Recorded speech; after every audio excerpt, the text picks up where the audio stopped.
Hello and welcome to the Grand Line Review, your source for everything One Piece. And today I'd just like to go into a bit of a discussion of the secondary power system behind the entire series, being haki. Now, despite I guess technically making its appearance in the very first chapter, haki in the grand scheme of things is still relatively new to the world of One Piece, and despite its widespread use, we are very much still in the process of discovering its true potential and capabilities. But with that said, it has radically reshaped how we consume One Piece, especially in the area of combat. And that leads us to the general premise of this video, which is the impact that haki had on the series, whether it be for the better or the worse. I'll be making arguments both for and against because I do genuinely believe that haki is a dangerous concept and a potential double-edged sword. But at the same time, I do think that it has been handled pretty well so far. Now just briefly, if you're a new or more casual fan unaware or unsure of what haki is, it can best be described as a manifestation of pure willpower that is found within all living beings, although only a small fraction are ever able to awaken it. It's somewhat similar to the ideas of other power systems like ki, reiatsu, chakra, or nen, in that it has a finite quantity and does seem to be directly connected to life force. But in the case of haki, it can only be manifested in terms of three broad categories. The first of which is observation, which can be used to achieve a variety of abilities to do with being able to sense the world around you, providing the user with information that they can use to their advantage. Then there's armament haki, which is a much more offensive ability in which a user can invoke haki to coat their body or various weapons or objects, whatever, to enhance defensive capabilities or even to make their attacks more potent. And finally, there is conqueror's haki, which is an expression of pure willpower over another individual. And if they don't have the will to withstand you, then they will more than likely fall unconscious. And this brand of haki is also quite notable because it is said that only 1 in a million people are able to access it. And that's a very basic breakdown, and yes, things do get more advanced and complicated within each of these three sectors, but that is the general gist of haki.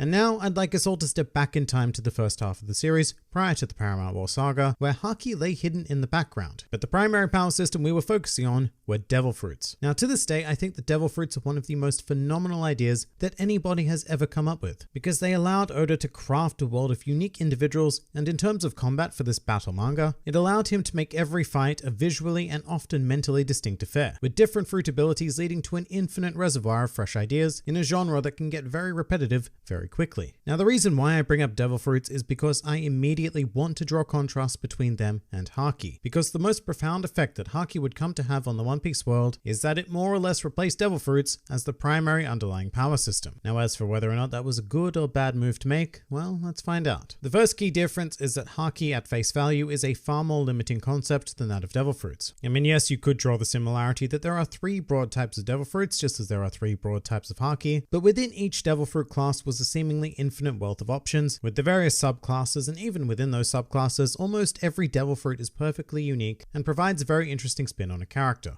And yes, I say almost, not all, but almost. Haki, on the other hand, holds the danger of becoming a bit bland because 2 users of the same type of haki will almost always use it in the exact same way. And the most basic example of this would be armament haki. If 2 armament haki users get into a fight, then they're just going to harden their bodies and slog it out. Whereas if, say, 2 Paramecia devil fruit users get into a fight, there's a lot of complexity going on between the interactions. Like, how does a rubber man overcome a poison generator or a wax user, or someone who can slow down time? Every single engagement is a brand new experience. So already, haki does not present the sheer versatility of devil fruits. At best, haki can be used incredibly creatively to enhance a devil fruit, such as Luffy's Gear 4th transformation. But that is not the overwhelming method in which haki is presented in One Piece. The thing is that devil fruits were the selling feature of the pre-time skip era. I mean, yes, there were other bits and pieces here, like the Rokushiki techniques used by CP9, or swordsmen or martial artists in general, but the interest generated by new characters often had to do with their devil fruit powers. Now in this new era, that has been replaced by haki. When a prominent character is introduced, the big hype behind them can lead strongly towards what type of haki they have access to and how advanced it is. And if those questions aren't answered, then it becomes a bit difficult to take them seriously as a force in this world. For example, let's take one of my favorite antagonists of all time, Charlotte Katakuri. When he was first introduced into the story during Whole Cake Island, the terrifying hype behind his power did not come from his devil fruit, which was already pretty incredible, but instead it came from his advanced form of observation haki, which allowed him to see briefly into the future. His devil fruit was more of a side ability that he used incredibly effectively in conjunction with his ridiculous haki, whereas I personally feel that it should have been the other way around. Haki should be an accessory to a devil fruit user rather than the basis of a combatant. And it's also quite tricky because it does feel like, due to the sheer power of haki, that every major opponent now needs to have it as a prerequisite, rather rather than fighting in their own way, using their own unique devil fruit powers, martial arts, or exceptional intelligence. You know, a primary arc villain needs to have Conqueror's haki to present a threat to Luffy these days. And if they don't, once again, you can't take them seriously because it's just not an optional extra that you can get around. This stuff is necessary for high level combat, and it's not just Conqueror's haki, but also observation and armament. And I will say while we're here that yeah, you could make the same argument about devil fruits. After a certain point, a primary antagonist did need to be a fruit user to be taken seriously. In most cases anyway. However, once again, devil fruits held that aforementioned versatility, where even though we knew a character had one, and even knowing their type, we still can't necessarily predict how it will be used, and how the abilities of our protagonist will interact with it. However, you can almost immediately predict how two haki users will interact, because there just aren't enough options for its usage. Now, in defense of haki, it's not quite as basic as I've made it out to be thus far. In all three areas, there are assumedly more advanced uses, which we have seen in the areas of observation and armament. And these are incredibly necessary to keep the current state of the series moving forward in an interesting way as it relates to combat. And I think that for the most part, Oda has done a pretty good job of keeping haki-focused battles captivating through creative usage and choreography.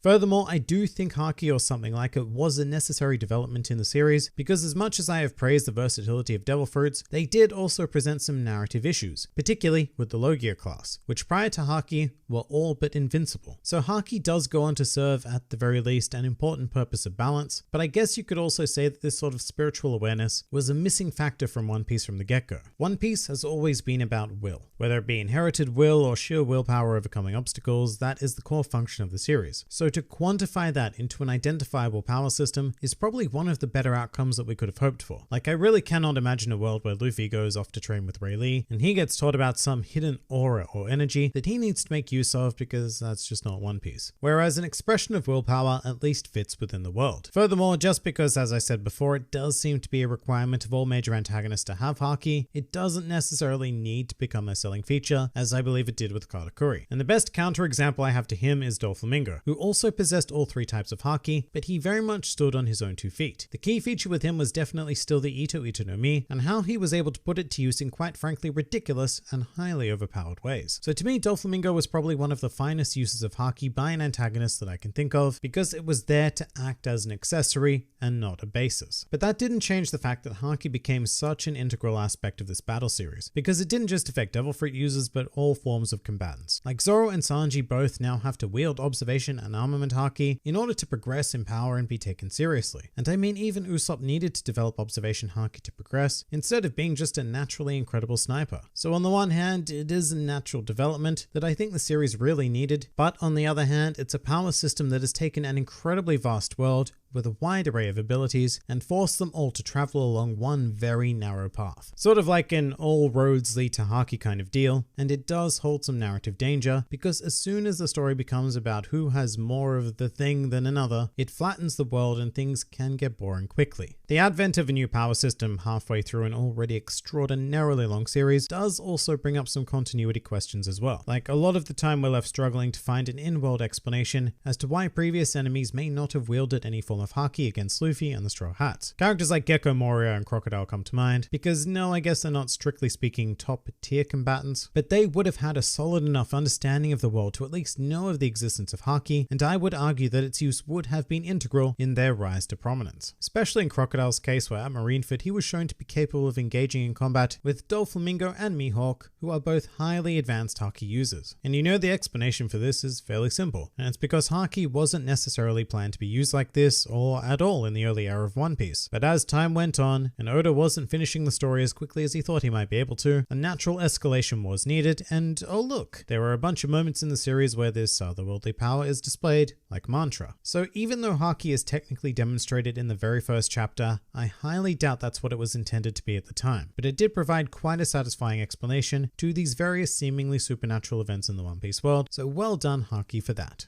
Whatever the case, we're at a point where haki cannot be ignored or replaced. It is now a fundamental building block throughout the entirety of the One Piece world, and I guess we'll just have to trust Oda enough not to fall into the numerous traps that a narrow power system can present. And once again, so far, I think he's done pretty damn well, although I still wish that haki was not the be-all and end-all of high-level combat in this world. I miss the days where there was a more creative and unknown aspect to the battles of One Piece. However, all things must grow and evolve, and so here we stand today with a series that has been revolutionized by the concept of haki. And that pretty much does it for how Haki changed One Piece. If you enjoyed this video and the content this channel produces in general, then please do consider donating to the Grand Line Review Patreon, because the support of all of you amazing people is what continues to make this channel possible. And if you'd like to see more videos like this but applied to other anime and manga series, then please do check out my second channel, New World Review, for all of your wider needs. And if you'd like to join the fun at any time, then please do head over to my Discord server, where a wide array of shenaniganry takes place on a daily basis. And finally, please do comment with your thoughts on how Haki changed One Piece. This has been the Grand Line Review, and I'll see you next time.